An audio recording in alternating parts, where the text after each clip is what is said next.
now, just so you're aware, we are now in a live recorded session. Before we get too far down the road, my bandwidth runs a little bit low while I'm recording and displaying my screen. So this is where I say hello. And then I'm going to be popping off and on camera when it makes sense to kind of speak. And I'll go ahead and turn the floor over to Lisa at this point. Hi, good morning, everybody. I'm Lisa Barber-Hanaway, Partner Engagement Specialist at Visit Lauderdale, and I want to welcome you. I'm really excited because I think we're all going to learn a lot.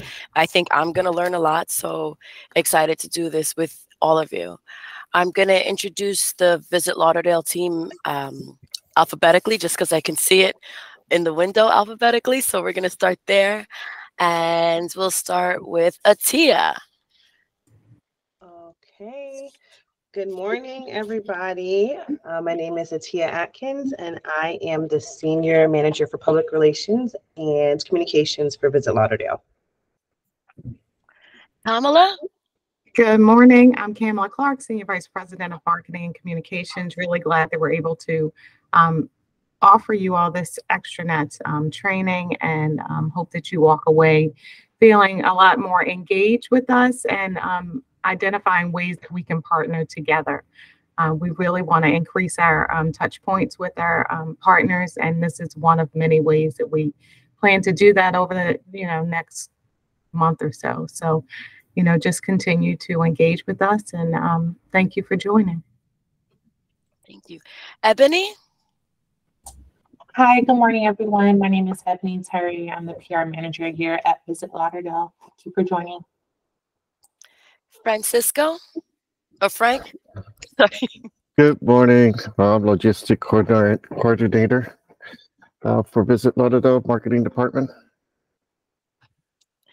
And Tammy? Well, we'll come back. And Devin, please feel free to take the floor. All righty, thank you for that. And thank you to the Visit Lauderdale team for your introductions and for having me on with your partners. Welcome everyone to your extranet training. My name is Devin Veal. I'm with SimpleView. SimpleView, we're the entity that powers your extranet as well as the CRM, which is kind of sort of what we're training you on today. The CRM is the Visit Lauderdale's tool that they use to manage all of your information. They also use it to kind of power their website, as well as this extension, the extranet, to allow you to update your records. So with that, we'll go ahead and hop into things. What is it? What is the extranet? Why are we here? Okay. I kind of sort of already spoke about it, but the reason why we have an extranet, the reason why it's important for your team to be able to access and use it is because it's your insight. It's your way to manage the records that are going to be visible about your business on the Visit Lauderdale's website. Additionally, the Visit Lauderdale team is able to communicate important community activities, important community happenings. If there's any emergency alerts, this is a great platform to notify you of any of those happenings. Additionally, for any of those service providers, for any of those hotelier or accommodation type partners, this is where you can go to access the RFPs that they're sending your way. This is where you can go to view the opportunities, those catering opportunities, those rideshare opportunities. This is where you can go to review them, make your acknowledgments. This is where you can send information back to the Visit Lauderdale team. And of course, this is where you can record all of the interactions that you're having with them in regard to the extranet. I just gave you a very rough rundown of what we'll be discussing in this training. But what we'll do is start right here on your login. When you're initially given access to the extranet, when you've been provided permissions, you'll be sent an automated email. That automated email will provide you with a temporary login password, as well as your credentials that are linked to your access. This is where you're going to type in those credentials, your email here, password here. Once you log in for the first time, from that point moving forward, you'll have the ability to kind of save your information there, as you saw. But from that point moving forward, it'll prompt you to create your own password. So you'll get the temporary password for your initial login. From there, when you initially log in, you'll set up your credentials for all of your subsequent logins. If for any reason you didn't get the temporary password, you don't remember what you changed your password to, you can always use the forgot password option here. And then, of course, once you've punched in your credentials, you'll go ahead and select the login option there. Okay, and unfortunately, I have to kind of back into the extranet. I don't have a business there in Lauderdale, so I don't have my own natural credentials. And kind of as I spoke about before, my system tends to bog down, so I'm going to go ahead and cut my camera, just so you're aware. I'm going off screen here. All right, so when you initially log in, this is what you'll be directed to. This is your login screen for your extranet. I can always tell I'm in your extranet. It is branded. It is very pretty. You have your nice color palettes up top. You have the nice Visit Lauderdale logo here. You can also see your branded extranet. It is the partner access. Okay, to the right of that, this is where you'll see who you're currently logged in as. At this point, I would like to thank the water taxi accounts. Those folks were kind enough to allow us to kind of view things on their behalf. Just so you're aware, this is how the Visit Lauderdale team, they can also view things as you would see them within the extranet. So if you have any questions or you would like for them to walk you through things, they do have the ability to kind of see what you're seeing on your end. Okay, we're currently logged in as Ms. Ramirez with the water taxi company, and I can see that here. Again, it is this email that is providing me the access to the extranet. Okay, it is this email that is tied to what I'm able to see. The level of access, my visibility, it's always going to be tied to this email. Okay, right next to that, it is a little bit difficult to see due to the color palette there. But there is a logout button. Selecting that logout would just take me back to that initial login screen. To the right of your logout, you have your drop down of businesses. Again, this is Ms. Ramirez with the water taxi company. For that reason, I can see the water taxi company here in this business drop down. Okay, for any of you in the crowd that should have access to multiple businesses that are unrelated in the Visit Lauderdale area, you should have access to all of those accounts here in this dropdown. And I really mean unrelated businesses. So if, an example, if I moonlight as an overnight manager at a hotel, but I also run a mom and pop restaurant, I should have 2 separate businesses that are unrelated here in this dropdown. Okay. So keep that in mind. Unrelated businesses, this is where I can find them. This is where you'll toggle. Yes, Lisa. Would that apply? In my instance, I have properties in other cities and various CVBs that run on the same platform. Would those show there if they're under my email address? So this is specific to Visit Lauderdale. Okay. So if you have businesses and perfect. Just wanted to make sure I understood that. Thank you so much. Yep. And then, so this is your business drop down. To the right of that, you have your quick search, and that little watch glass is how you can quick search to any records that you were previously viewing within the system. The previously viewed records will be down here in my recently viewed. Up above that, we have this watch glass field. So you can just simply start typing in whatever record it is you're looking for. And then this predictor tool will begin to predict which record it is you're looking for. In this case, as I start to type in Ramirez, it'll predict, hey, are you looking for this contact within the extranet? I can do the same for a lead. Let's see, I don't recall what I named it, but we have some test records in there. There we go. So say I'm looking for a lead. I know the name, but I don't know exactly, or I don't care to navigate to it. You can just simply use the quick search, start typing in the name of that lead, and then you can see it'll display here and quickly navigate to that record. Okay, again, that's the quick search you're seeing up here. Okay, all of that is in your header bar. That is rather sticky. Anytime you're on the home screen, you'll always see your header up top. Right here in the middle, this is what we call an image carousel. The image carousel should have some updated pictures for you as you move through the year. This is where you will typically see calls to action, important notifications, deadlines approaching, or just standard seasonal fare. Hey, welcome the summertime. where busy season is surf season, whatever the case may be. This image will kind of rotate based on those happenings in your community. Within the image carousel, you'll see there are clickable links that are sometimes calls to action, sometimes just notifications letting you know something's happening. Okay, beneath your image carousel, you have the bulletin, partner bulletins. Partner bulletins work similar to your image carousel. However, they're like more consistent in that they'll stay down here until the team wants them to be pulled away. Generally in your partner bulletins, it's going to be a lot of information that's being provided to you. Important updates could also be posted within the partner bulletins. Sometimes opportunities for training, opportunities for industry events. Potentially those could show up here in your partner bulletins. Okay, great about the partner bulletins is that you can kind of sort based on the category of the bulletin. Okay, I know there was a time when the COVID resources, that was really important. So this is how you can see, we can sort and filter to those topics. And then from there, once you're looking at any one of the topics, you can see whether or not you've previously referenced whatever information is being provided.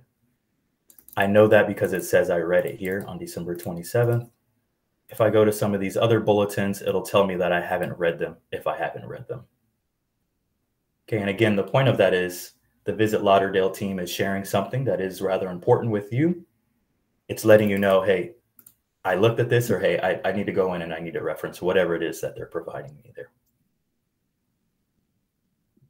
Okay, and this is your home screen once again. This is the main area, your image carousel, calls to action, important notifications, bulletins, much the same, important documentation, how-tos, learning opportunities, so on and so forth. All right, now we're going to kind of get into the meat of things, which is the left navigation you're seeing over here on the left. And this is what most of you have showed up to training to review here on the left side. Okay, home is where we currently are. If we navigate away at any point in time, we can always use that home icon to direct us back to home. Okay, beneath that, and what we'll be covering for the remainder of this session are the profiles, listing, opportunities, and reports tabs. The admins tab, your team won't see. You all wouldn't be able to see this on your end. This is for Visit Lauderdale to assist them in managing what your layout looks like within the extranet. There is this really helpful button down here at the bottom that we'll quickly reference. Selecting this is how you can reach out to the Visit Lauderdale team directly from the extranet, saying that, hey, I need help. And then you can see it'll pull up your email and allow you to quickly send out an email for any assistance that you're needing. All right, now heading back to the top, now we're going to get into the meat of things. We'll start with your profile. When I expand profile, you'll see that I have, there's 4 visible, but 3 that we'll reference here in this training: accounts, contacts, and my benefits. Okay, so in essence, the profile is like the core data about your business. This is our address. These are our phone numbers. These are the employees that work for my business.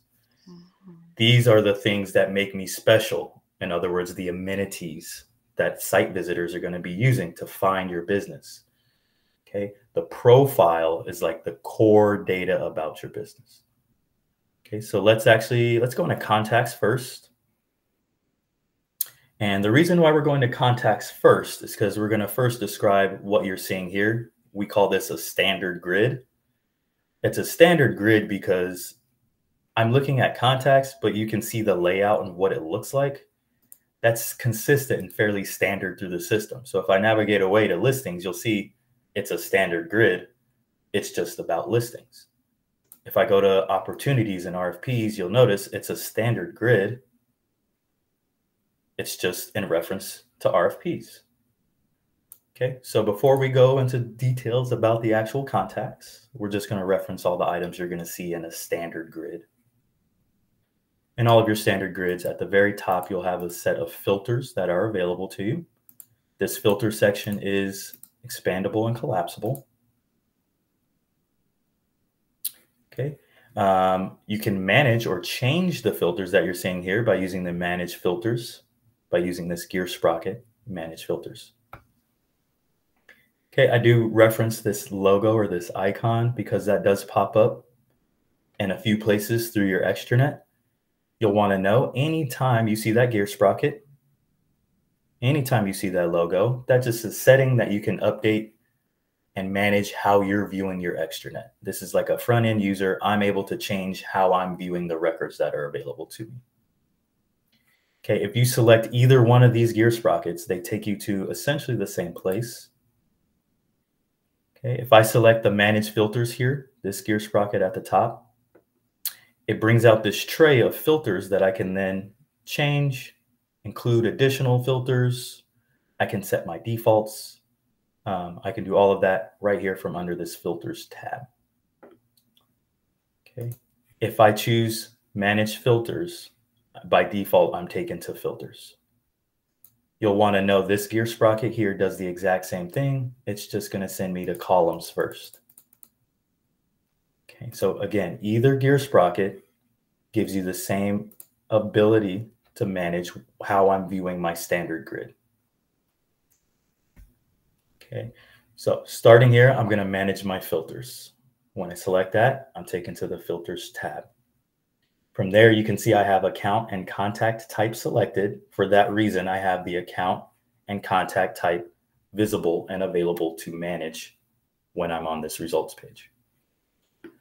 Okay, from there, and very common, I would actually make this recommendation to everyone that's on our training here. For your contact specifically, I would recommend changing this filter, contact type. I would default it to primary, secondary, and active. And what that's doing is now whenever I navigate away and come back to that contacts tab, by default, I'm only going to see all of those contacts that are primary, secondary, or active. And as you can see here, it took my list of contacts. You probably didn't notice it, but before there was a few dozen contacts here because many of them were inactive. Once I made that change to my default filter, now I'm only seeing those that are active. And I would actually make the recommendation that all of you would do that so that when you come in, you're only seeing your active contacts. If you do want to see those that are inactive, you can always just update your filter there, apply filter, and now I can see all of them. Okay, I'm going to go back into manage filters so we can continue to discuss what you have available to manage within this filter. Okay, so again, you can add different filters by selecting the button next to that field, and that'll just add the filter over here. And then you can set the defaults by choosing what you want to see here. Okay, you've probably already noticed you do have to come down and select apply changes. These don't automatically update just because I selected the field. They don't automatically update. You do need to come down and select apply changes. Like Lisa, got a question? Yeah, I think we had just discussed this before, but please remind me. For instance, if they want to select to get specific newsletters or things like that, is that something built in, or do they have to reach out to me? I believe that's an automation that they're setting up with your CRM analyst, with Patrick. Okay. We're setting that up to automate within CRM, so your contacts on this training shouldn't have to do anything extra. Okay, perfect. Special. Yeah. All right, thanks. So I just showed you how to manage and update your filters. Over here on the right, you can also change the order of the filters. So once you've added them, you can change the order in which they'll display just by clicking and dragging them. Okay, and again, that's over here under the ordering tab. And I'm going to apply that change, and now my contact types will be over here on the left instead. Okay, now that's your filters. That's found up top. Beneath your filters, you're going to have your grid or standard grid. Okay, we call it a standard grid because this is how your data is organized.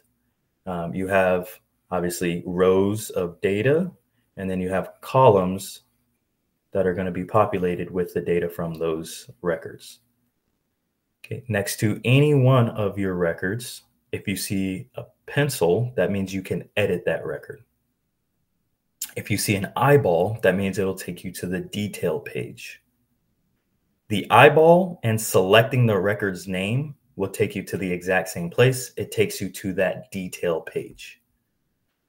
So if I select Brian Boucher, it'll take me to Brian Boucher's contact detail page. Okay, if I select the pencil, once again, it takes me to the edit, which is a form, an edit form, which allows me to modify or change that record.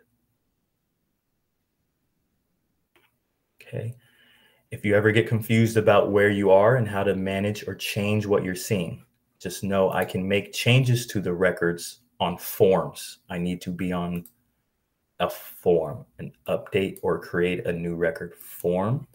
I know I'm on a form because I have these required fields. I can actually type stuff in. I can change things.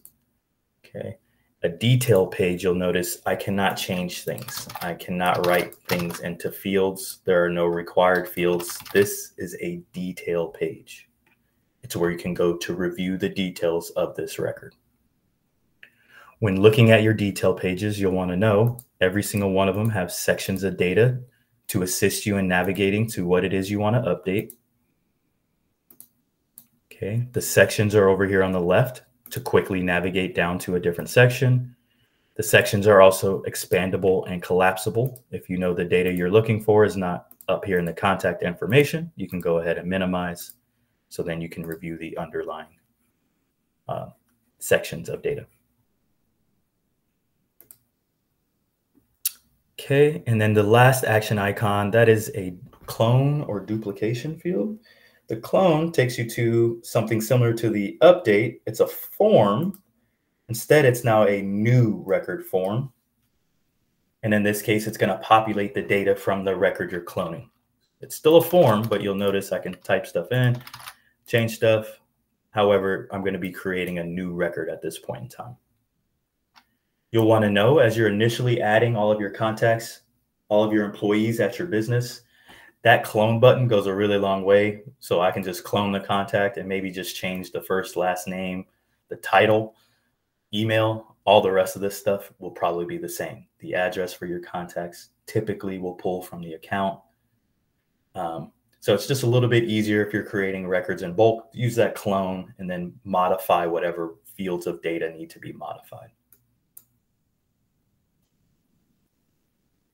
All right, so those are the action icons. I already showed you that we can click on any one of these. You can see there's a hyperlink behind them. If you click on any one of those, it'll just directly direct you to that record's detail page. So if I select the account, it'll take me to the account detail page.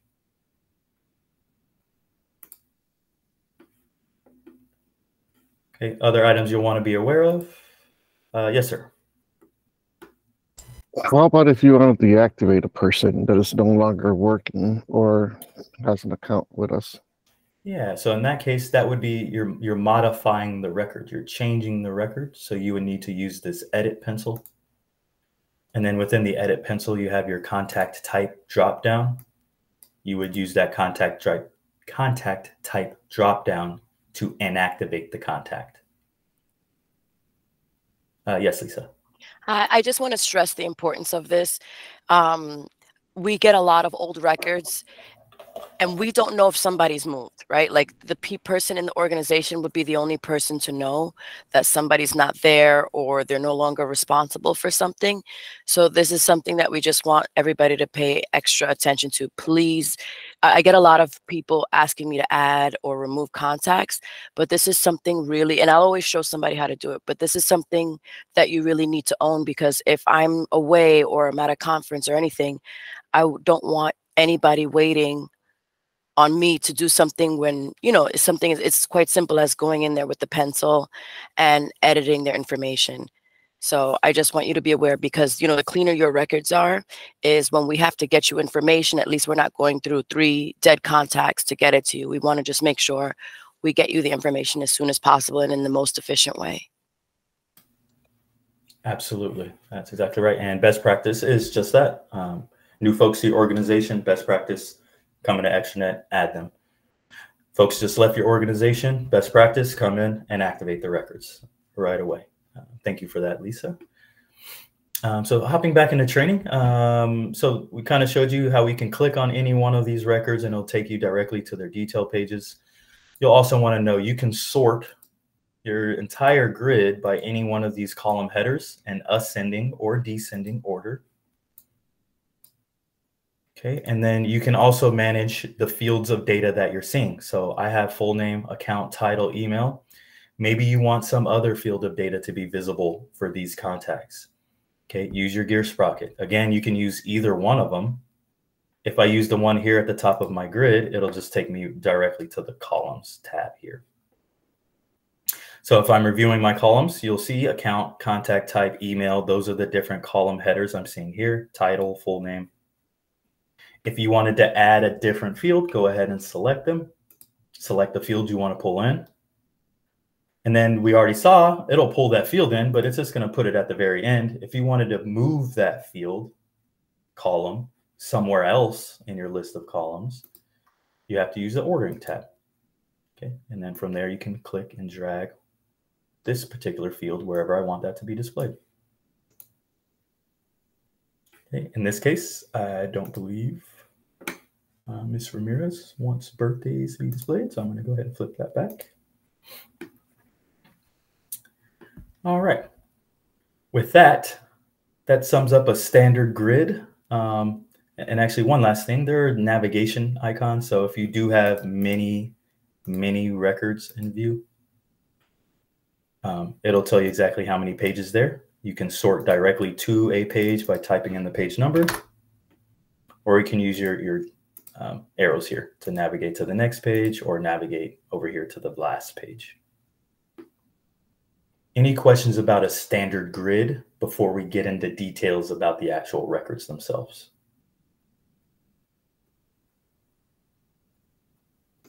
No questions about a standard grid. Very nice. So I'm actually going to hop back to accounts because that's the more natural starting point.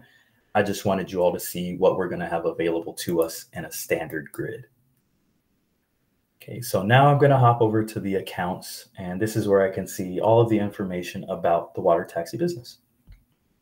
Okay, to review the record, again, I can select the name or the eyeball. That'll take me to the account detail page. Again, there's sections over here. You can quickly navigate to any one of the sections. You can also collapse all of these sections using your headers here at the top. Okay, and then obviously you can go in and manage or update the record by using the edit pencil. This is where you can go to make the core changes. We have a new website. We moved regions. Maybe we have a new business, a new address. Maybe we have a different phone number. Maybe our social media. Maybe we introduced a new Twitter account. Okay, this is where you can go to update the core business data about your business. Okay. Kind of associated with that core information are your amenities and potentially meeting space for your accommodations or like meeting places. You can also manage both of those items from right here underneath this caret you're seeing here. Okay, so under this caret, if you select Manage Amenities, that's where you can go to change any amenities as they may be changing. That is also best practice. You built a new patio, it's best practice, come in, is there an amenity for that? Update that amenity. We have visual impairment accommodations. We have some hearing impairment type of amenities, some attraction sightseeing type amenities. So this is where your team would be going in and you'd be updating any information that's relevant to your business. It did look like under amenities, there's some very valuable distance from type of information. Very valuable to have that input. That could potentially dictate whether or not you receive certain opportunities. It is standard practice for our clients like Visit Lauderdale to run searches based on these fields. and then therefore share certain information with those businesses. So it is best practice to come in and update this information as it pertains to your business. Kind of related to the amenities, we have meeting space, which is a different type of amenity, but this is Carrot, and under meeting rooms, this is where you actually come to update that type of information. So in meeting facilities, you can see I have my standard amenities up top, number of rooms, largest room ceiling. If you want to change any of that standard amenity info, you'll click the edit button. And then you'll be able to change how many meeting rooms do I have, which is my largest room, what's my total square footage, so on and so forth. Beneath the standard amenities, there's also rooms. This is where you can go to add all the meeting rooms that your team has available. In the event that meeting space was a service request, it informs the Visit Lauderdale team, oh, it looks like you have multiple meeting rooms. You might be a good candidate for this opportunity. Okay, again, you'd use that new room and then type in any of the information.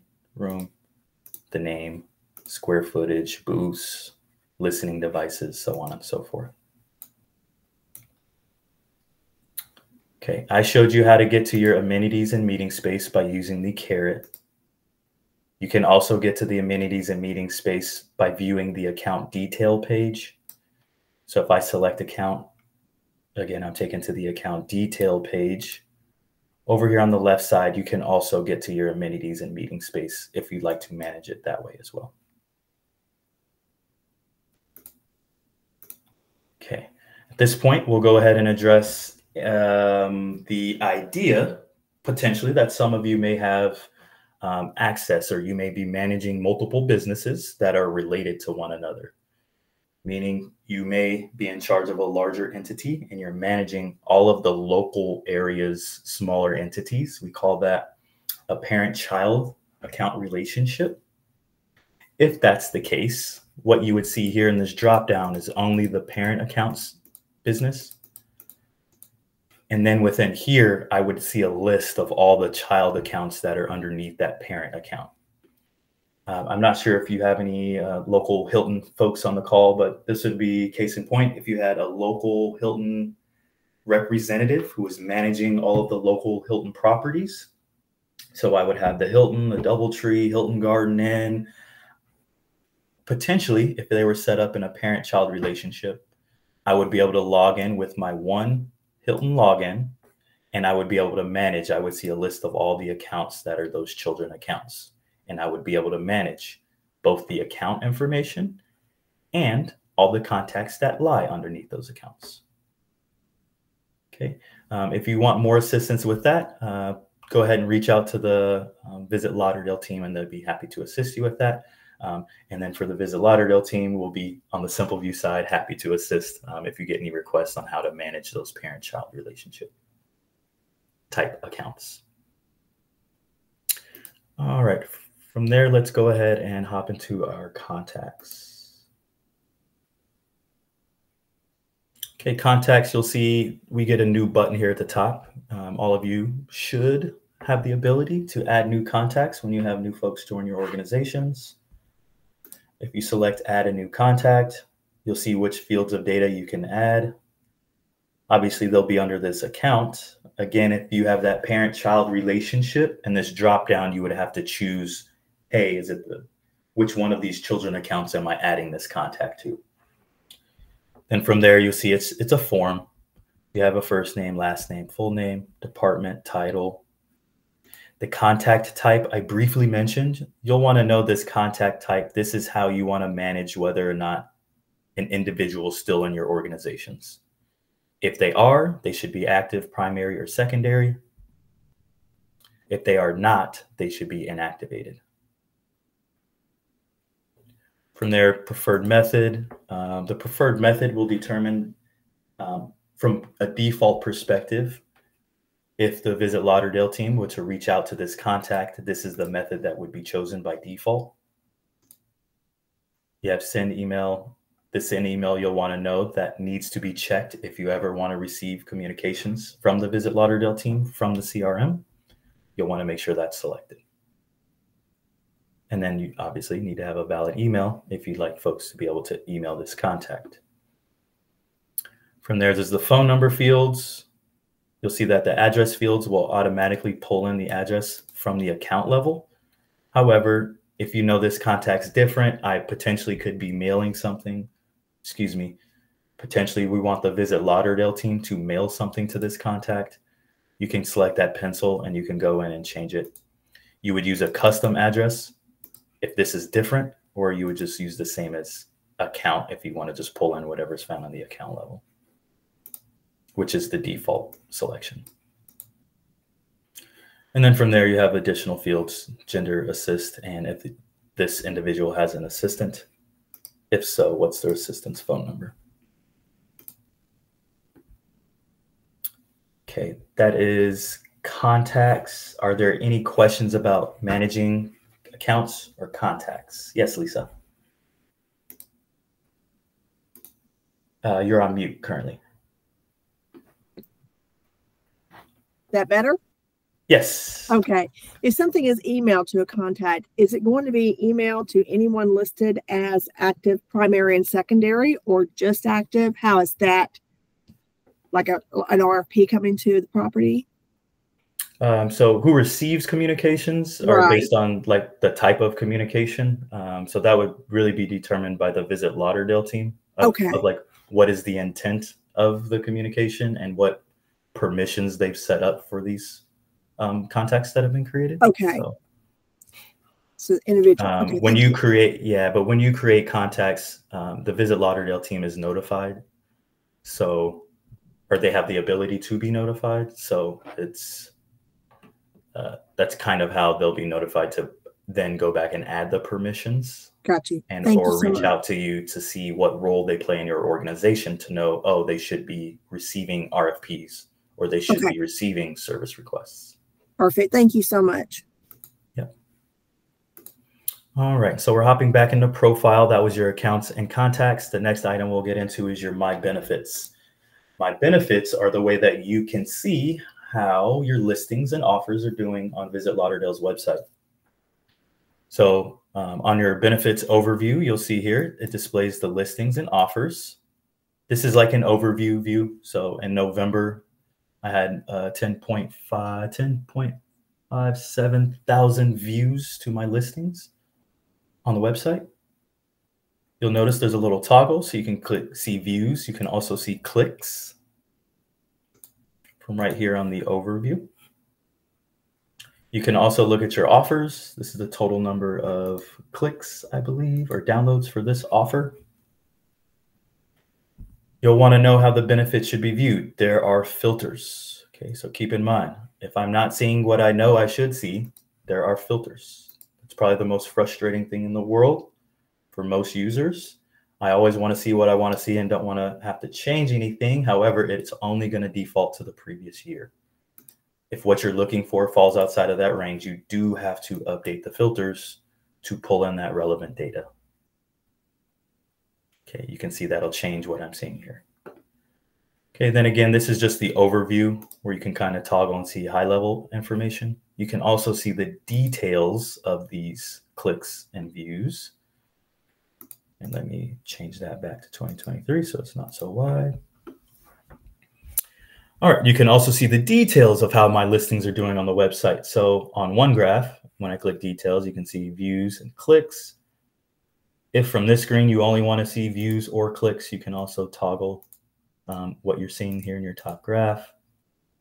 Down below, it'll give you an overview of the total number of listing clicks and views. And then down below, it'll tell you the details of each individual listing on the website, how each one of those listings is doing, the conversion rate for each. And again, that is specific to a time frame. By default, I'm seeing this by account. Okay, so they're all under water taxi. You can also view by category if you wanted to see how they were doing by category, if you have listings that are in different categories. Okay, and then same for offers. Clicking on the offers tab here, it'll give you more details as to what you're seeing. So we had 20 views in November for the offers. There was 28 total over the course of time. And then for each one of these offers, I can see exactly how many views I got.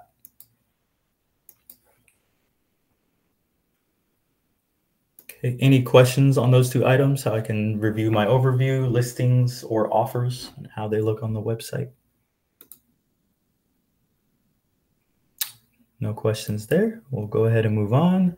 The last item we're looking at is invoices, and your teams won't be using invoicing through Extranet, so you can disregard that tab. The next left navigation tab we'll look at is listings. Okay, so now listings, you want to consider that. How is my business being portrayed on our website? How am I displaying my website? How am I displaying my business to the outside world? That's the idea behind the listings. Okay, the first thing we're actually going to take a look at is your media. And the reason why we're going to media first is because you'll want to know down the line, we do want to create offers. I do want to create a listing that'll display on the website. However, the media that's attached to those records, they have to be created first. Case in point, what I mean by that is you can't go to a listing and add a new listing and just link a new picture in there. Unfortunately, the CRM doesn't allow that. As you can see here, image, there's nothing to add. Okay, so when you're thinking about how I want to display my business to the outside world, I want to start that process with my media. Pull in your media first, then you can attach that to those outside records. Okay, so you can see here I have media that is available. Okay, again, you want to add new media first. I'm going to go ahead and add a new one. When adding your new media, we recommend that you typically use oh, you already got rid of it. So image, if it is an image, and then for videos, you can use video or YouTube.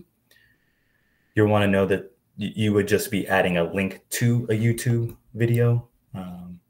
And that's exactly how that would work. So if you do choose video or YouTube, you would just be using a link. Otherwise, you're just uploading images that are in reference to your business. Generally, you do want to give a description of what it is that you're looking at. We'll say this is a picture of the front of our business. From there, you have your image picker. You can click on that to identify an image to pull in.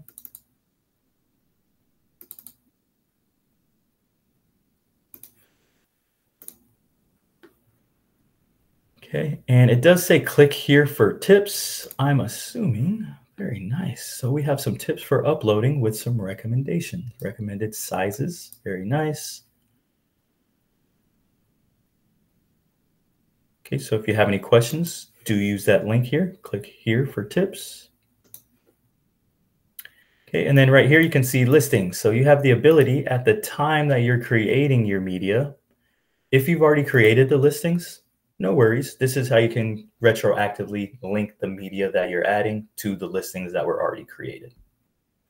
Okay, and you can select multiple, so you can put your media on any number of listings that you have available to link them to. And then down at the bottom, it says assets submission. This is how we're setting up your terms and conditions agreement. And basically that's just saying, I believe you're releasing your media and allowing the Visit Lauderdale team to use the media that you're posting here for other marketing campaigns and other items that they could be using it for. This does require a media release signature, which requires that you type in your name before you click save. As I get to the bottom of this form, that brings up my next point of contention. A broad frustration with using our extranet is that there are not save buttons at the bottoms of forms. That's true. There are not save buttons at the bottoms of our forms. For that, there is a sticky save button. It travels with you as you scroll up and down, no matter where you navigate to. You always can save. Okay, so please, please, please do not be frustrated. Once you've got to the bottom of your form, look around the screen. I promise you the save button is there at the top left. Okay, I'm actually going to save this. Visit Lauderdale team, just be aware I go in and delete any test records I've created. So I'm Oh, it's actually requiring I add it to a listing. As soon as we hop off this training, I'll be going in to delete these test records.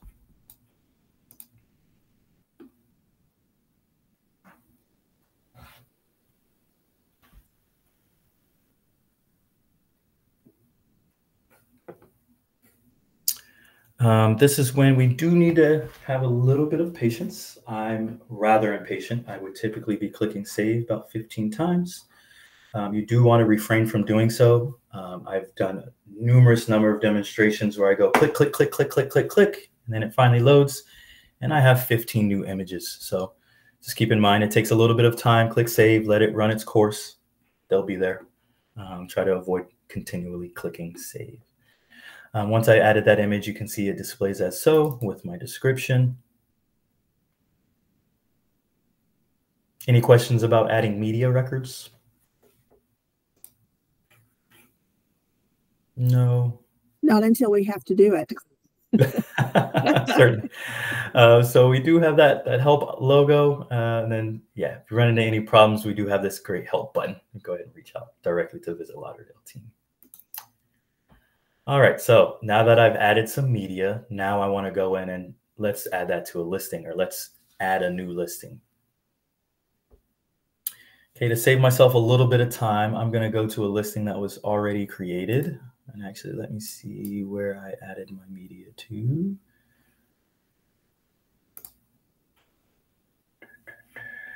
(20233). All right, instead of creating a new listing organically, I'm going to use the edit pencil. Again, it takes me to the exact same form. It's just going to have some data populated on the record that was already created. Okay. By default, I'm creating this under the account that I have access to. You can see when you're creating listings, they will all be web type listings. You can hide your address from website if you like. If you do choose to hide your address, it'll just pull the address information down so it won't be visible on your listing on the website. Okay, right here is your description. This is all of that flowery information about your business. This is how we're attracting folks to go ahead and click on my listing, potentially visit my water taxi business. That's a new one. I had never heard of that. Are you really the Venice of America? I had never heard that before. I'm going to have to take a trip now. All right. So this is your description. Again, this is how you're advertising. This is how we're showing our business off to the local folks, website visitors. Okay, from there you have your category. The category will determine where this listing is found on the website. Once they've been created, they are locked, but you can see here you'll start with a category, and then you'll have a subcategory option. Once you've chosen your primary category and subcategory, you have the ability to add this same listing. So it'll get this same verbiage, the same business information. You'll get the same images. Do you want this exact same listing to be available on a different location within the website? Okay, and that's what you would be doing right here with additional subcategories. So right now, this verbiage is designed to attract my charter yacht club, my charter yacht crowd. Do I want that same verbiage for transportation, limousine valet? Potentially, yeah. So I'm going to go ahead and add it there as well. And then if you wanted to add this same listings to more places within the website, you'll select this plus icon, and that'll allow you to continue to add this same verbiage, same images, same details to these different locations throughout the website. Okay, that differs from if you are attracting two different audiences. This is designed to attract the charter yachts. It's also possible for water taxi to be attracting maybe leisure travelers and folks just in the area for a big event. That verbiage might be completely different of what that looks like. I may want different images. I may want different business information to be listed. For that, I would need to create a different listing. Okay, so that's how you set up your categories and additional subcategories. From there, you can have your details. These are the details of your business that will display on the website. If you would like for any one of these fields to display something different, you'll need to select the field you want to display something different. So we'll say the water taxi business actually has a yacht club website. So instead of my standard account website, I'm actually going to overwrite that with my yacht club website. Don't even know how to spell yacht, geez. What's my yacht club website here?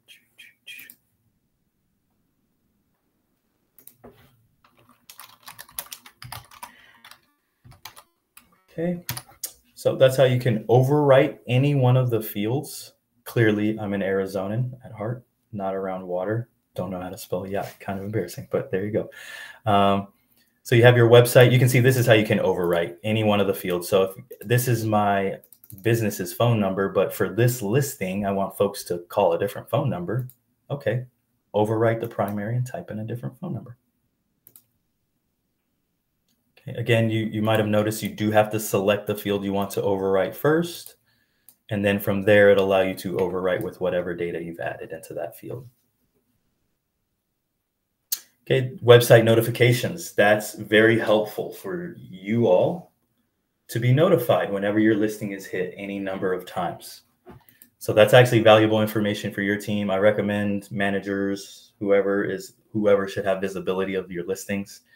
I would go ahead and punch in their emails there, and then you can determine, okay, after this number of listing hits, I should receive an email notification. And that would just say, hey, your listing has been hit 100 times. From there, you have your listing images. As you can see, this test image that I created, I added it to the listing at the time I created it. For that reason, you'll see it's already selected. Otherwise, you'll probably notice all of these other images, they were created as media records. However, I just have chosen not to add them. If you would like to add them, just go ahead and select it. And now I've added that media that was previously created to this listing. In this case, I'm going to go ahead and pull down my test media. As you can see, just deselecting it. That's how I can pull it down. You have social media fields. Those are very helpful if you had social media that was specific to this listing. So again, maybe the water taxi business has a general Facebook page. Maybe they have a siphoned off Facebook group just for yachts. And so maybe I want to include my Facebook yacht URL for this listing that differs from my business Facebook listing. And then from here, we have this general remove listing, yes or no. Your team doesn't have the ability to delete these. So this is like a subtle way of requesting that the Visit Lauderdale team go in and remove the listing that you're requesting to do so on. All right, go ahead and click cancel. And now we're back out to our listings. Any questions about listings, how they work, what you would be adding?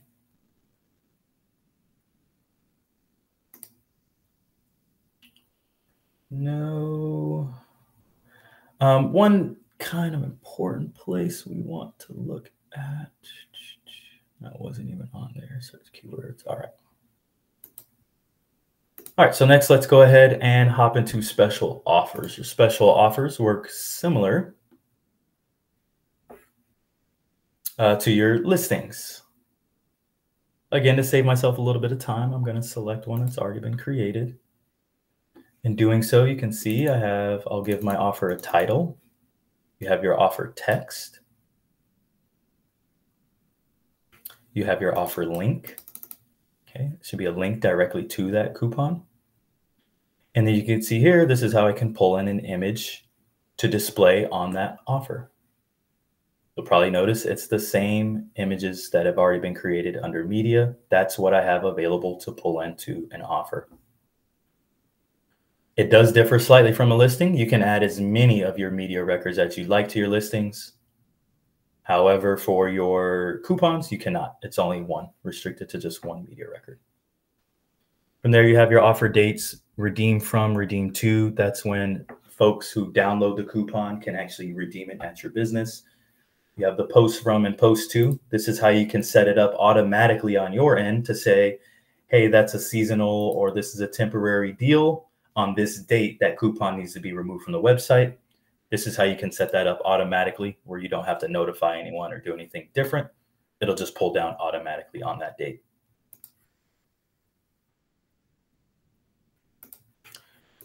Okay, and then we have offered categories. So just saying like what category should it fall under. This is a multi-select, so you can select as many categories as this offer would be pertaining to. The categories allow website visitors to filter and search for offers based on the category that it falls under. So that may be helpful to update that. And then down at the bottom, we have your asset submission. It does look like some terms and conditions on behalf of the Visit Lauderdale team.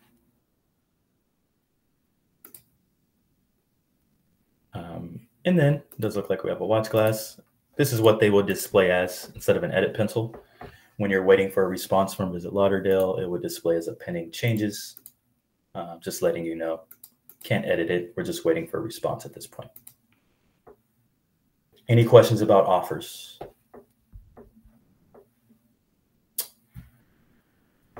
All right, no questions. Let's go ahead and hop into our next tab, which is calendar of events. All right, so calendar of events are a little bit special and they differ from your other listing type records. And the way they differ is that you have a little more flexibility on what you can do with this record. And what do I mean by that? I'll kind of display as we move through the form. So when creating a new event, obviously it's going to be attached to this account. You're going to give your event a title. You have the option to choose a contact that will display on the event. Then when that event goes on the website, folks will know this is my point of contact in regard to that event that's occurring. You have your admission. In that field, you should enter whatever requirements are needed to gain access to the event. Underneath that, you have your description field. This is where you're going to go to add all the details about the event. Okay. Again, that should be very flowery. It should be very attractive. We're trying to attract an audience to attend an event that I'm managing. Underneath that, you have your email field. Again, that should be who do I want to be displayed on this event on the website. In the event that folks have questions, they'll know that I should go to this contact's email. Next to that, you have rank. Yes, Andy. Do you have to add in a contact, or would it be like a general email address for people who ask questions too? Yeah, it would be a general box. It's this account chose to type in this person's email. This could and should be specific to this event. Thank you. So it could be an info ad, it could be an individual, as we're seeing here, if they're like managing the event. Okay, the next field we have is your rank. The rank determines like whether it's an ongoing event or a one-time event. For any of your ongoing events, you'll want to know that we recommend, if it's an ongoing event, we need to have an end date for it. So just keep that in mind. And we'll get down to that here in a moment, and I'll display exactly where you'll put the end date for that. Okay, the next we'll look at is website. A good talking point there as well. Your website field here on the calendar event record should be specific to the event. This website should not be just the general website that I'm going to see on the account. The reason for that, when site visitors go into this event, when they click on the website, they're going to be directed to hopefully the event page and not to your general web page, just streamlining the efforts of your site visitors so that they can get the information they need in a more succinct manner. So they're not kind of clicking the link and then having to navigate your website to find the events website. From there, you have a phone. This should be the phone number, again, for who is managing this event. You have your categories. Categories here are kind of like the categories for coupons. This will determine, it allows site visitors to search for events based on these categories. So you do want to add all of the categories that are relevant to this particular event. it's a multi-select field, so just select all of those that apply. From there, you have the ability to add a host organization. So it's possible that your business, maybe you're managing the event, it's under your name, but then there's actually like a local association that's going to be hosting it. This is where you can add that host organization's information and then the host organization's name. Again, generally you would use these fields if they differ from the account that you're creating it under. And then finally, you have your primary category. If you do choose multiple categories here, you'll want to choose which one of them is considered the primary category for this event. Beneath that, you have another section for event location.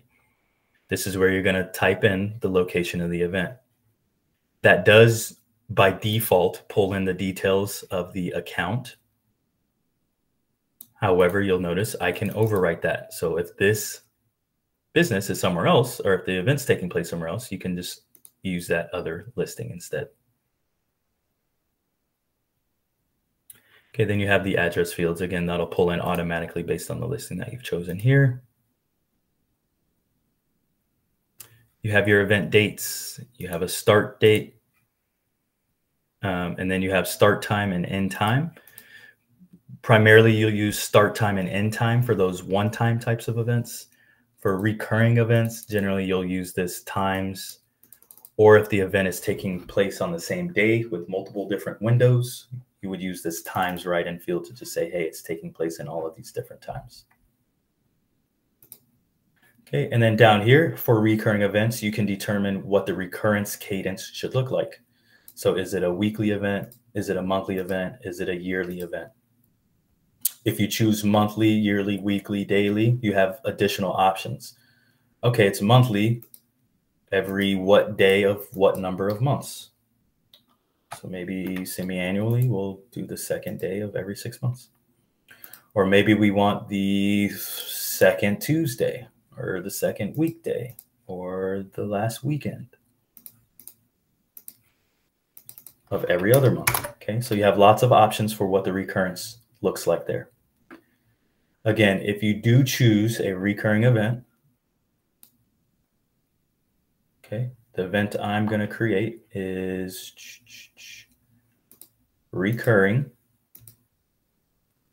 Then I need to make sure that I have an end date. No end date is not an option there. We should be entering after 5 occurrences should this be ending, or after a particular date and time should it be ending. Okay, so if it's just a 2024 event, maybe on December 31st, that's when it's going to end. Or maybe this is a, hey, we have a 4-time quarterly event that we're making available. After 4 occurrences, it'll drop off my calendar. All right, and then what makes events special? This is other than the ability to unlink the location of the event from the account. That makes it special. Also, you can pull in any outside images onto this event directly to the event record and not be a part of the media for your account. The reason for that is you may be hosting events that are not necessarily pertaining to your account. You may just be the location of that event. If you're just the location, maybe the association or whoever the host is would like their media associated with this event. This is what's allowing that to happen. I don't have to have the media for this event on my account. It's its own detail, it's its own record. It doesn't necessarily have to be tied directly to my account. Okay, so again, that's the calendar of events event, and it does differ. This is the only place I can pull in images directly to one of your records that you're creating. Then finally, at the bottom, you have your asset submissions. Again, your terms and conditions as it pertains to the Visit Lauderdale team. Any questions on creating new events?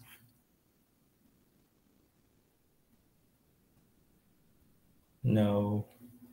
All right. Before I move on, actually wanted to shout out best practices. Best practices for new events is going to be just cloning them instead of going through the effort of creating a new event organically every time. If you know year over year, it's the same event. We're just changing dates or changing the location maybe.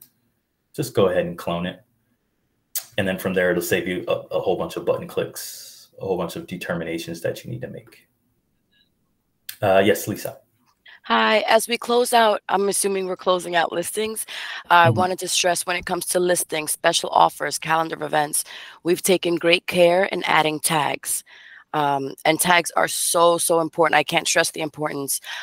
Great examples yesterday, we were looking for a list of Valentine's things to do in Fort Lauderdale for a journalist. Only four out of, well, you know, we have tons of members pulled up because they're the only 4 that selected the tag Valentine's Day.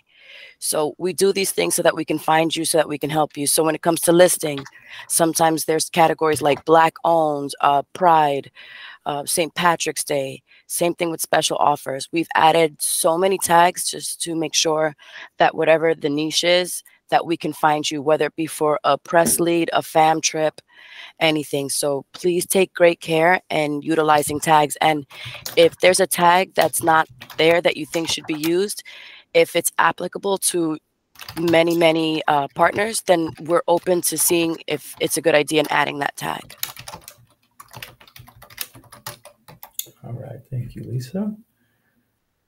And then from there, you do have occupancy that's going to be relevant to your accommodations type partners. So we will circle back for that info here in a moment. Last couple of items that we'll address in this session. So next thing we'll look at is the opportunities. Specifically, we'll look at service requests as they're a little more relevant to the whole. And then we'll kind of wrap things up for the service providers.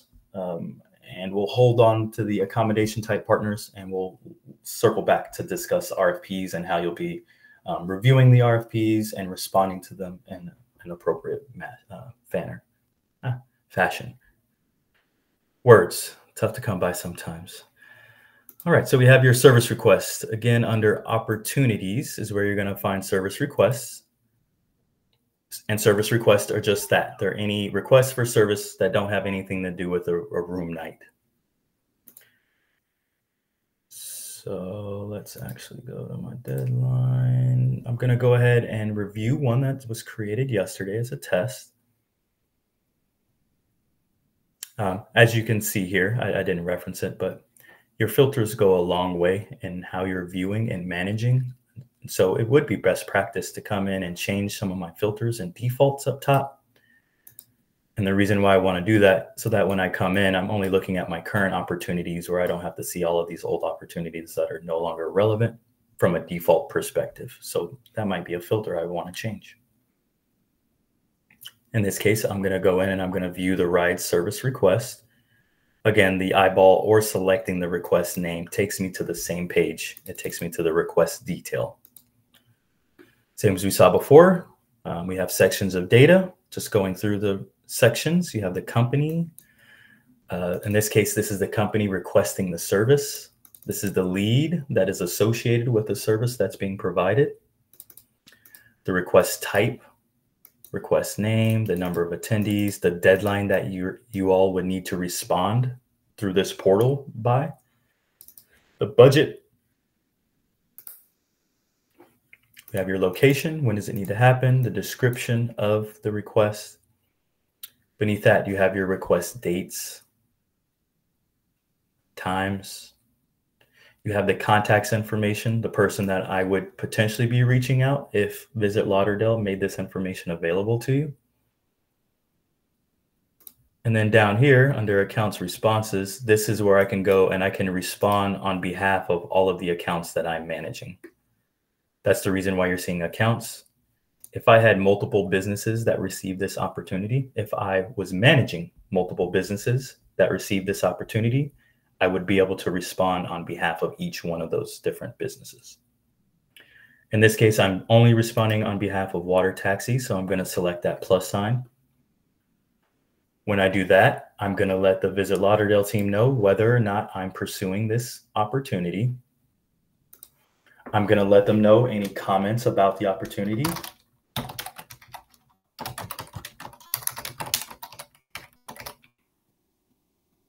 From there, you have your bureau-only comments. Okay, the bureau-only comments you'll want to know are specific to the Visit Lauderdale team. Potentially, any comments that you're adding here, the fact that you're pursuing this opportunity and any attachments, any files you attach, all of that information will be provided, generally is provided to the person receiving that service. So this contact, Caitlin Land, she would be able to see the comments that you've added. She would be able to see that you're pursuing or not. She would be able to review any files you attached. However, this bureau only comments, that is between you and the Visit Lauderdale team. So this is where you would add any details about the request that you don't necessarily want to make that contact, that person who will be using the service, that you don't want to make them aware of. Most common there, reasons why you wouldn't be pursuing. So if you say pursuing, no. If you didn't want to potentially hurt anyone's feelings and add it to the comments, you could certainly add that into bureau only comments. And what you're doing is you're informing the Visit Lauderdale team. You're helping them to know, okay, we don't need to send these types of opportunities their way. Or, okay, yeah, well, let's send all of our opportunities like that to this account. Okay, just keep in mind, bureau only, that's between you and Visit Lauderdale. Comments that can potentially be shared with the contact using the service. Yes, Lisa. Hi, and I think letting us know the why is important. You know, if we know the why, then we know, okay, well, this is a good reason and not to reach out so that we don't waste your time for the next time. And we only give you things that are applicable to you. That's exactly right. Andy, you got another question? Well, will we get alerts if we get something from Visit Lauderdale or the Aqua team? Would it come through this portal?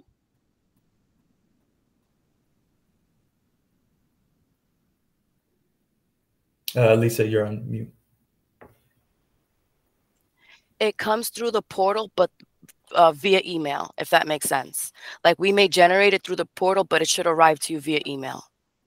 Perfect. So we're not having to come in and check and refresh all the time. So we'll get notifications. Yes, but I would also suggest checking, because sometimes the way we filter, your property may not, you know what I mean? It may not apply based on what we have in the system. But if you look at it and you just sort of be aware, like, you know, as often as you can, not all the time, and say, no, this actually does fit us, then we can go back in and make sure that everything we have for you is, you know what I mean, fits and makes sense towards what the listing is, if that makes sense. I jumbled my words a bit, but if you get this. And would it funnel in, I'm going to say, to like a general one to marketing or myself, or would it go to all of our contacts? It depends on what, and we can do an individual, this is mods, right? Correct. Okay.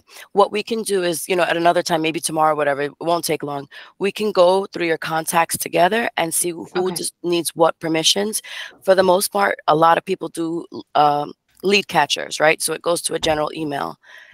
The thing about having that general email is you want to, I think it's a good idea for larger properties like yours and hotels, because what happens is sometimes they assign this lead catcher to a person. That person goes, you're not getting any leads. But if you have a general, no matter who goes in that role, you can always, you know, certain people can grab it if it's something accessible to different people. Yeah, I'm just more going, so the emails won't come into Joe Cox, our president and CEO. It would come into our general email, for example, my marketing team type stuff, whoever we set it up, and it's not coming into everybody that we're putting in. Exactly. Okay, perfect. Yep. So last item we'll discuss on your response, I just briefly mentioned attaching a file. You can also attach files that are relevant to the services that are being provided. In the case of meeting space, including like a floor plan, if it's ride service, maybe including a map of where you go, if it's catering, having menus available, things like that. Any other attachments that would kind of support your bid for winning this service request. Okay, so that's how you would respond. What I'm going to do is actually just quickly go through these statuses. Even for those accommodation type businesses, you do want to kind of reference what we're looking at here. They are the same for RFPs. Okay, The service request statuses, they are similar to, but slightly different than what the Visit Lauderdale team is going to see in the CRM. Okay, just quickly going through them. Closed, no bid sent. That just means any opportunities that have closed, you received it, you are added as a send to partner, but there was just not a response from the extranet. So the due date, the deadline, it came and it went, and this business never responded. Beneath that, there is open. Open is going to be any of those opportunities that are currently open and the deadline has not yet passed. In an open status, that means I haven't yet responded. Then there's open bid sent, excuse me. Open bid sent means the deadline still has not yet passed. However, I have already responded to it. Opportunities that are in open bid sent status, you still have the ability to make modifications to your response. However, it's just letting you know you've already gone in, you've already responded to that lead or that opportunity. Next, you have turned down. That's just that. Any opportunities that you've logged in and said you did not want to pursue. Beneath that, you have your closed decision pending. Closed decision pending means the deadline has come and gone. Your team did respond, and now we're just waiting for the person using the service to decide who won the bid. Beneath that, you have your closed lost to another city. That just means the lead that this request is attached to was sent to another city. Closed canceled means that was a bid that your team won at some point in time, and then for some reason or another, it was canceled. Think COVID, lots of canceled definite meetings and service requests. Then there's closed one. Closed one means deadlines passed. The meeting planner, the person consuming the service has decided and your team won that bid. And then closed lost. That just means the meeting planner, the person consuming the service has decided who won the bid and they went with another service provider in the Visit Lauderdale area. Closed lost. Okay. Again, it is best practice to come in and kind of set these up by default so that when I come in, I'm only going to see those opportunities that are in a status. Oh, there we go. Status. And typically I want to see those that are open and open bid sent by default. So now when I come in, I'm not looking at a huge laundry list of a bunch of opportunities that I didn't respond to. Okay, any questions about responding to those service requests, how that works? No, okay. Again, opportunities will loop back for RFPs with the accommodation partners at the conclusion of the general session. Then we also have marketplaces where you could potentially go to see any promotions that the Visit Lauderdale team has made available to you. It doesn't look like there's currently any promotions open currently. In the event they start to open those up, this is where you could go to review them. Last tab we'll discuss in this session, and that is your reports. Under reports, this is where you all should have access to the definite convention calendar, and that's where you can see all of the convention type meetings that are going to be taking place in your area. Again, that is within a date range. Using your filters, you can filter through and see the meetings, the dates, the room nights, and the general attendance for those meetings.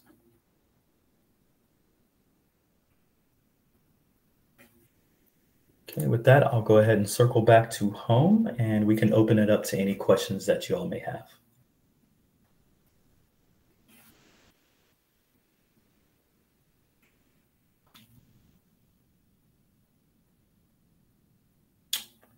All right, and if there are no questions for the general session, I'll go ahead and turn the floor back over to Lisa, wants to speak about engagement with their team. I almost completely forgot about that. Okay. So I'm going to put some links in the chat so that you have them, but we just want to make sure that you are aware of all the opportunities. This bureau, unlike not in terms of criticism, but just the difference. We're run on a partnership basis, so there's no payment for the actual membership. But so that gives you even more incentive to participate in the programs. We have Show Your Badge, Ale Trail, Lauderdale Loyalist, Dine Out Lauderdale. We have our social media platform, and if we don't know what you're doing, we can't feature you. So I'm going to put a link in the chat of ways to engage, and please utilize it. As far as social media, remember to tag or at Visit Lauderdale or everyone under the sun. That way we can actually link to your material. Anytime you send us something that you want posted, remember we need a media release form. I'm going to send you all these things in the chat. We have our Facebook, Instagram, and X. And yeah, please engage, because we can only do as much as you give us information to help you. And that's it. Very nice. So for all non-accommodations, so non-hoteliers, Airbnb, bed and breakfasts, all of those types of businesses, we'll have you hold on and we'll discuss responding to RFPs. For everyone else, you are free to go. Don't forget to get the links from the chat. After you've grabbed the links from the chat. Bye, everybody. Thank you for joining us. Well, Absolutely. Except for the hotels, except for accommodations. Yes. Take care, everyone who joined. Absolutely. Y'all have a great rest of your day. And let's go ahead now and hop into opportunities. And now we're going to finish things up with RFPs. All right, so RFPs, you get a much more robust set of filters to start out with. So that's why by default, there are a lot more filters. By default, status will always be set to open and open bid sent initially. But again, you all have the ability to change what that default looks like. That is best practice. When you come in, we should probably see those bids that are currently open and I can still do something about them. So from there, similar to what we did with the service request, you can review the actual lead by selecting the name or the eyeball. When selecting either one, you're taken to the lead detail pages. And when reviewing the lead detail pages, you have this first section that is revision notes. The revision notes will always tell you the most up-to-date information if there were any changes to the lead after the last time you reviewed it.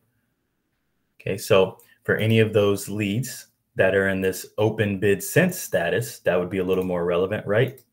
I've already reviewed the lead, I've already responded, and then after the fact, the meeting planner made some additional requests. Or after the fact, Visit Lauderdale made some additional requests or added some additional information about the party that's going to be meeting. And so that's the type of information that you would find here in the revision notes, any after the fact information updates that we've made to this lead. From there, this section is a little bit strange to be here. Something we'll discuss with Visit Lauderdale on where we'll kind of place that. However, what you see here is lead information. This is where you can then review all the details about the lead. So you have the ID, not as relevant to your team, but you can see the meeting name, the business that you're responding on behalf of. You have the organization that's going to be meeting, the organization's address. You have the contact, which is the meeting planner in this case for that organization. You can see it pulls in if there was a third-party meeting planner, that would be displayed. You can see the source code where the Visit Lauderdale team got the lead from. Some of these fields are more for reporting on the Visit Lauderdale side, but you can see here, it gives you the room attendees, the show attendees. Room attendees are the total number of folks that are consuming a night at some point over the course of the meeting. The show attendees is the total number of attendees, whether they're consuming a room night or not. You have the decision date. That is a really important field to reference. After this date, the lead will no longer be available to be responded to if you haven't yet responded. So keep in mind that date is right here in the middle of the lead details, and that is something to reference. It will determine whether or not you can respond or not. Okay, site inspection is just saying if this lead will have a site inspection as well. Oh, and I'm sorry, I got these flipped. Your response to is when you need to respond by. The decision date is when the meeting planner is actually deciding who's won the bid, whether whether their meeting will be coming to Lauderdale or visiting another city. Response due, that's when your teams need to be responding. After that date, it pulls down from the extranet. Other fields, meeting requirements. This is going to be what you need from the client, what the client is needing for your team to host the meeting. You have your schedule of events. This is like a rough rundown of the agenda. You have the action required. This field is telling you what the Visit Lauderdale team is needing from you at the time that you're responding. Typically what would be there would be like include a floor plan. It might be include a contract or something along those lines. It could be as simple as please email Lisa. I'm sure she would never say do such a thing, but the action requested is just, hey, these are the additional actions that I need to take at the time that I respond. From there, you have comments. These are additional comments about the meeting that are coming from the Visit Lauderdale team. You have your competitive sites. This is what other cities are competing for this bid. And then meeting specs. If there was any attachments, you would be able to click on those linked attachments and review the specs there. Okay, beneath that, you have your meeting dates. This is when you can see the meeting dates. It is possible for a meeting planner to provide multiple meeting dates for you to respond to. In the event that they did such a thing, I would see multiple meeting dates listed down below here, with one of them being the preferred date. Hopefully, if you ever see multiple dates, the Visit Lauderdale / the meeting planner has provided some sort of comments here letting you know what they're needing from you. So hopefully if you see meeting dates, they're telling you, hey, this one's primary, respond to this one first, then respond to the others, or just give me your best offer across all of the potential meeting dates. Whatever the case may be, that context should be provided here in the date comments field. Beneath that, you have the room summary. That's going to list the requested rooms per day. That provides the gross number. In addition, it provides the percentage of peak. Total requested rooms will automatically display below, and then the peak requested will display below that. As far as the room details, that information is going to be displayed down here. Any specific room details that I need, maybe all suites or maybe all doubles for a kid's amateur sports tournament, something along those lines. Okay, beneath that, you have your history futures. History futures is kind of cool. It displays any previous and or currently booked future occurrences for this meeting. That goes a long way in informing you the exact number of contracted rooms. It can tell you the exact hotel partners that they stayed at. What did the rate look like for those previous occurrences? Sometimes, not always, if you're lucky, they can also provide information about the actual pickup. So not just contracted, not just requested, but I can also get information about the previous pickup for this event. Okay, and again, that's going to be displayed here in your history futures. Beneath that, this is where I'm actually going to be able to respond to the lead. Okay, so you have your business here. Again, if I had access to manage multiple hotel type properties, I would see all of those properties and I would be able to respond on behalf of each of those properties. Okay, so for the water taxi, it's currently open. If I'm the lead catcher, I haven't assigned this, so it says currently assigned. If you're the lead catcher, this is where you can then go in and assign this lead to another individual in your organization.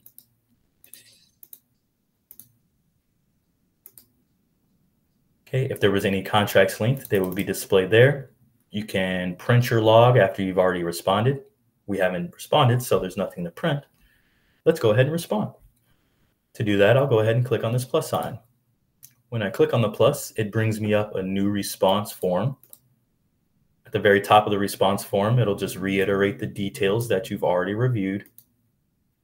And then beneath that, I have the ability to add my response. So am I pursuing? Yes. Again, I'm pursuing on behalf of the account that I'm under. And then again, the comment section is going to be your thoughts on this particular lead.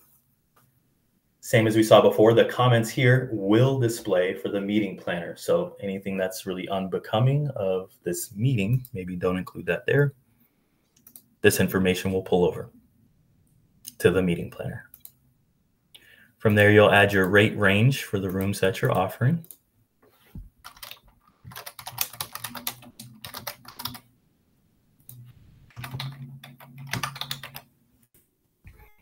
Okay, and then you'll notice it says rooms offered and peak room nights. There's a big goose egg there, and I can't actually change anything in that field.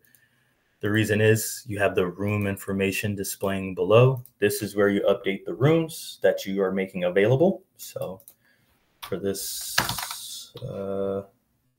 say like a C-suite seminar, we'll give all suites. Okay, you'll notice as I'm populating these fields, it's updating my totals down below. As you're entering the rooms that you're making available, just beneath that, it tells you the number requested as well. So you can always compare what I'm offering to what was requested from the meeting plan. You'll also notice as I was populating these fields with rooms, it is automatically updating the rooms offered and the peak night rooms above. Okay, I'm going to continue scrolling. Then that's where I would add my file attachment. And then finally, there's another general section where you can add your hotel sales manager. Does look like that's required. And I'm going to come in and save my lead.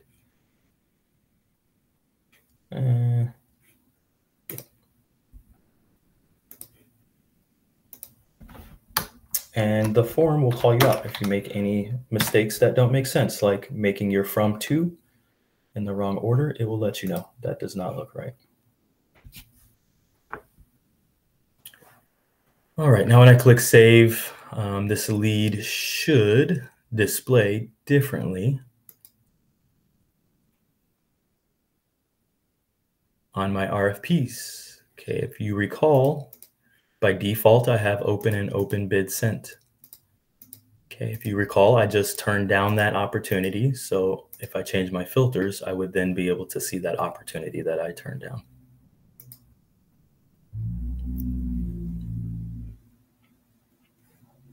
Okay.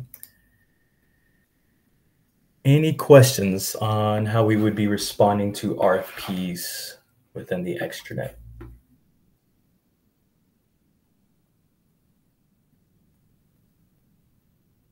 No questions on how we're going to respond. Okay. The next thing we're going to do is enter pickup. Oh, darn. I wish I had not. So I accidentally made it turn down. I should have accepted it so I could show you pickup. So let's go to pickup.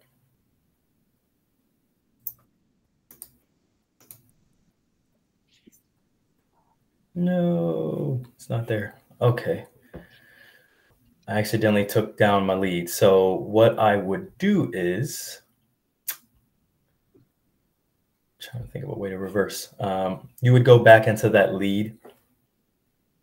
And when you click on the response button, you would scroll down and you would be able to enter your pickup right next to that plus sign. It'll be highlighted and it'll say pickup. Fortunately, I changed this to turn down so I wouldn't be able to show you that. But hopefully that makes sense. Again, it'd be right next to that plus sign instead of responding. It would be highlighted blue. You would click on pickup and then you would be able to enter the number of rooms that were picked up if you obviously won the bid after the fact. Okay, and if there's no questions on that, I didn't stress it. Pickup is really important, especially to Visit Lauderdale and all of our clients. They run lots of reports on that pickup data. That goes a long way in their understanding of what the whole situation, what the whole picture looks like for availability, for occupancy, so on and so forth. So pickup, make sure we're adding that anytime that we have meetings that we've hosted. The very last thing we'll touch on was back under listings. I said we were going to circle back for occupancy. Occupancy kind of goes with pickup. It's a way that you're informing the Visit Lauderdale team of what your occupancy is. It allows them to run reports on the entire area, entire Visit Lauderdale's area, where they can then say, hey, we are running a little bit low in February on Tuesdays and Thursdays. Hey, we want to pursue meetings that bring in new business in February on Tuesdays to Thursdays. Okay. They can run those reports if they have partnership engagement where all of you are coming in and entering occupancy for each one of those months. Okay. And the way you would enter it, you can either do that by gross numbers. So if you know the exact rooms occupied, you can enter that. However, you may just know percentages. So you may use by percentage instead, and you can just say we are 75% occupied, 50% occupied. Okay. So however you are tracking that at your properties, it's valuable information for Visit Lauderdale. Coming in to update that occupancy, again, that's under listings, goes a long way in informing their team. All right, and that wraps things up for our hotel partners. Are there any outstanding questions or anything to clarify for hotel type partners? Yes, Lisa. This is for Lisa. And Lisa, this may be an off-call question, so just lead me that direction. With the leads that come through the CVB, will we be provided in most cases requirements of the group as far as required or requested cutoff dates and that type of information? And if it's not included in the request, what is our direction for them? Should we contact where the lead generated? Because I'm kind of ingrained, if it comes through the portal, not to call the client at first, because they've come to the CVB to take that off of them. So give me some guidance if you can. Absolutely. I think that if there's ever any questions, come to us, right? Okay. Like that's why we're here. And I always say, you can always reach out to me if you're like, well, I'm not sure who to reach out to. That's my job here, is to be your first line of, okay, well, she has this question. Let me do the investigating and see what's the best answer. So even if I don't know, my job is to find out where you should be getting the information and get you the answers that you need. Terrific. Thank you so much. You're welcome. Yep. And Lisa, just to reiterate, where that would be found is on the lead information on that opportunity. You'll have the decision date, response date for those types of deadlines and whatnot. Right. Of course there. Yeah. Yep. Thank you. Absolutely. All righty. Any last questions or anything else we wanted to discuss before we hopped off today?